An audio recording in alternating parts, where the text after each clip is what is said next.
Labour thinks it has the government on the run over allegations of sleaze and corruption at Westminster. It was the Leader of the House, Jacob Rees-Mogg, who had to stand up and announce a humiliating U-turn over attempts to overturn Owen Paterson's suspension. His opposite number was withering in her criticism, saying Tory MPs had, quote, voted to allow corruption to take place unimpeded at the heart of British politics. Shadow Leader of the House, Thangam Debbonaire, joins me now. Good morning, Ms Debbonaire. Good morning. I guess you've just been listening to George Eustace. Are you convinced that it was just a thing that happened and the government just had listened and did the right thing? I hardly know where to start with that. The Leader of the House, my opposite number, literally lays the business. If he'd wanted to reform the appeals, any sort of part of the standards process at any time over the last however many years, he could have put that before Parliament, and he didn't. He was the one that put the amendment supported the amendment to the motion on Wednesday, which should have been about reinforcing the Standards Committee's effectively an appeals process. That is what the Standards Committee does. It assesses the evidence that the Standards Commission has put before them and allows witnesses, it takes statements in this case from Owen Paterson himself, and they came to the conclusion that we should support the Standards Commissioner's findings. Now, it was Jacob Rees-Mogg himself who decided to veer away from that motion and support the backbench amendment from the dispatch box. I said to him at the time that this was a conflation of two things. So it felt a bit rich that he the next morning said it's unfortunate that it's been conflated. It was literally the government that conflated the two. This is Tory sleaze, pure and simple. I said so at the time, and I'm afraid to say that as the whole thing has unravelled throughout the week, it's more and more what it looks like. Tory sleaze, and it's on the Prime Minister. Are you amongst the group of people who think that the House should be now deprived of the services of Jacob Rees-Mogg as Leader of the House, that he should resign?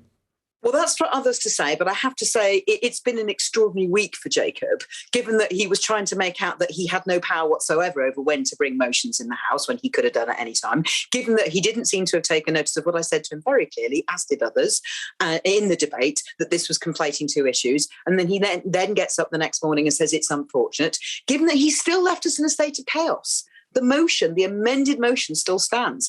On Monday, he really does need to stand up and move a motion to rescind that motion, which has to happen, in my view, before Tuesday is over. That's got to happen. The government themselves, and I think Jacob should be going to say this to the Prime Minister, needs to make clear that Owen Paterson will not be recommended for a peerage, and we need to be supporting the Standards Committee's report. Now, the Standards Committee, their report is still there for us to vote for. I'd like Jacob to do the right thing, bring a proper motion so that we can vote it through. Just before we get on to all of that, I've put it to you really nicely, but let me be just blunt. Are you saying that this terrible chap, Jacob Rees-Mogg, has done all these things that you've just been talking about, should resign or not?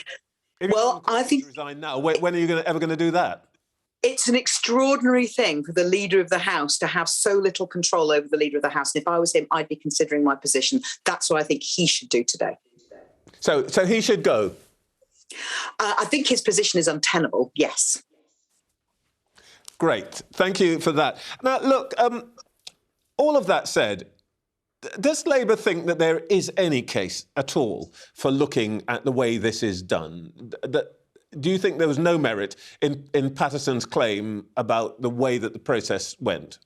Well, I think it was extraordinary for anybody to say there is no appeals process in the system at the moment, because, of course, there is. As I've explained, the Standards Committee reviews the evidence. They take further evidence if necessary. They can ask the Standards Commissioner to go back and look again. And in this case, they considered the evidence overwhelming. So there already is, in effect, an appeals process. But we can always strengthen the process, of course. Since 1695, for over 300 years, all we've ever done as Parliament is strengthen that process. And what the Prime Minister and Jacob Rees-Mogg and his Chief Whip, what they tried to do last week was weaken it. The Standards Committee is even now looking at, they are already reviewing the Code of Conduct for MPs, as is quite right and proper, as they do every Parliament. That's in process. We should let that happen. Chris Bryant, my colleague who's chair of the Standards Committee, which has got lay people on it and it's cross-party representation, they should be allowed to do their job. We should support them in doing their job. When they come back with their report, we should look at it very carefully. If by the way, Mr Paterson, he's a former cabinet minister and all that, were recommended for a peerage, What would Labour do about it?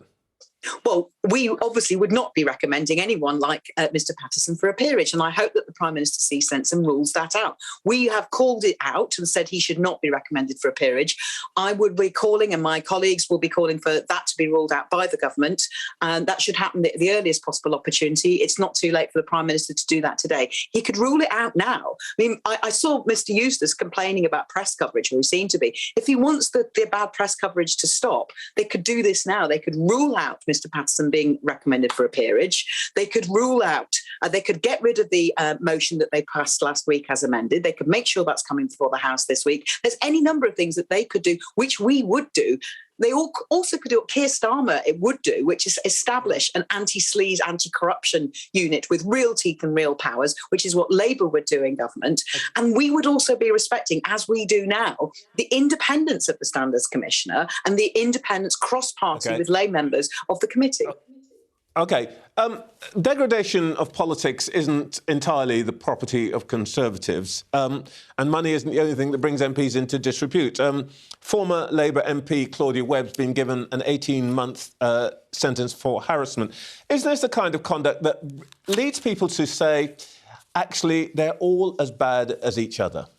Well, in contrast to the Tory party, as soon as Claudia was charged, we suspended her from the Labour Party. As soon as she was convicted we expelled her. We have called on her to resign, and if she doesn't, we will support a recall petition to make sure that her constituents get to vote for someone else. All right, let's return to politics in general. Where does this leave the government, in your opinion, with its reputation and so on? I feel it leaves the government with its reputation in tatters, but particularly the Tory Prime Minister Boris Johnson. He does seem to have a form here. There's a pattern of behaviour. If we go back to the illegal prorogation of Parliament, for instance, that was an astonishing thing for any lawmaker to support, let alone the Prime Minister to lead on. We are lawmakers. We should not be lawbreakers. We should be upholding a system of standards. And I'm afraid to say, I think the public knows how to judge. I think the public can see that this week, Tory MPs, led by the Tory Prime Minister, tried to protect someone who'd been found guilty of doing things that an MP should never do, which is take a very large amount of money for a very large amount of access. I think their reputation, frankly, is in tatters. And I hope that Boris Johnson also considers his position this weekend and takes the steps he needs to repair the reputation that he's damaged, the reputation of politics, which is a problem. OK, so what we've got is a government with reputation in tatters, Prime Minister who, by what you're saying, seems to should be ready for resignation, a House of Commons leader who should be ready for resignation, Sleaze on the backbenches, rising prices, rising taxes, falling living standards. How is it conceivable that Her Majesty's opposition is still behind in the polls?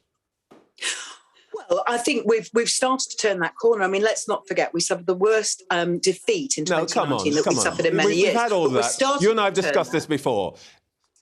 Well, you and I have discussed this before. You're making no progress at all.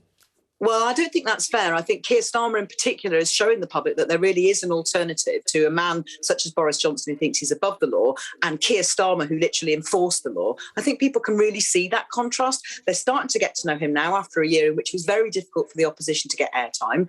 I think we're now turning that corner. We came out of our conference really strong with bold policies, particularly on things like climate change, with our £28 billion per year investment pledge. I think that we are showing the country that there is an alternative. We've got a way to go before a general election, and I'm really sure that Keir's showing. With respect, Ms. Debbonaire, you said that to me 3 months ago when we last spoke. Nothing has changed. Why not? No, I don't think that's fair. I think that the public's certainly starting to see Keir Starmer as the Prime Minister that I know he would be, which is someone who can be relied on as opposed to Boris Johnson who can't. Boris Johnson's polls this morning are absolutely down the drain. I think no one can deny that. I think we are starting to see that the public's getting to know Keir and they're realising that he's the valid choice for the next Prime Minister. I know he's going to be a fantastic Prime Minister.